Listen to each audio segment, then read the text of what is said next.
తప్పేంటి, నీకు చేసిన అన్యాయం ఏంటి? ప్రజల కోసం బరాబర్ ఆ క్వారీలో ఇబ్బంది అవుతుంది, ఇల్లీగల్గా నడుస్తుంది క్వారీ. అది రేవంత్ రెడ్డి బేనామీ, సీతక్క బేనామీ, కడియం శ్రీహరి బేనామీ, ఎమ్మెల్యే నాగరాజ్ బేనామీ. వాళ్ళ బేనామీలకి కొన్ని ఎన్ని రోజులు రాస్తాడు. ఇదేం పద్ధతి అసలు? ఇదేం నాకు నోటీస్ ఇవ్వకుండా మీరు ఎట్లా అరెస్ట్ చేస్తారు? రేవంత్ రెడ్డి చెప్తే మీరు అరెస్ట్ చేస్తారు, రేవంత్ రెడ్డి చెప్తే మీరు అరెస్ట్ చేస్తారా? కాకపోతే రేవంత్ రెడ్డి ఇదే కాదు కదా, రేవంత్ రెడ్డి మీ జీతం మీద రేవంత్ రెడ్డి ఇస్తలేదు కదా. ఇదేం పద్ధతి? ఇది పద్ధతి కాదు కదా. ఇదేం పద్ధతి? ఇది పద్ధతి కాదు కదా.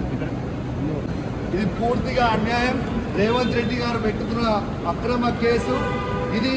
కమలాపూర్ మండలంలో గుండేడ్ గ్రామంలో ఇల్లీగల్ మైన్ నడుస్తూ ఉంది.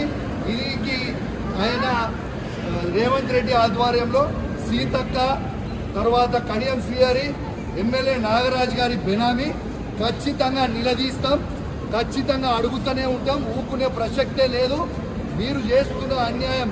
ఇల్లీగల్ మైనింగ్ నడుస్తుంది అక్కడ. కేవలం 2.5 హెక్టర్స్ మాత్రమే ఉంటే ఇలా ఆడ ఇల్లీగల్ మైనింగ్ 20 ఎకరాలలో చేస్తూ ఉన్నారు. గుండేడ్ గ్రామ ప్రజలందరికీ కూడా చాలా ఇబ్బంది అవుతా ఉంది. గుండేడ్ గ్రామ ప్రజలు మొత్తం కూడా ఇబ్బంది పడుతూ ఉన్నారని చెప్పి కూడా ఈ సందర్భంగా తెలియజేస్తా ఉన్నాను. ఆ ప్రజలు ఇలా హెల్మెట్లు పెట్టుకొని మరి చేసే పరిస్థితిగా ఉంది. ఇలా ప్రజలందరూ కూడా గమనించాలి. ఇలా రేవంత్ రెడ్డి గారు చేస్తున్న అక్రమ అరెస్టులు, అక్రమ కేసులకి నువ్వు రేవంత్ రెడ్డి గుర్తుపెట్టుకో.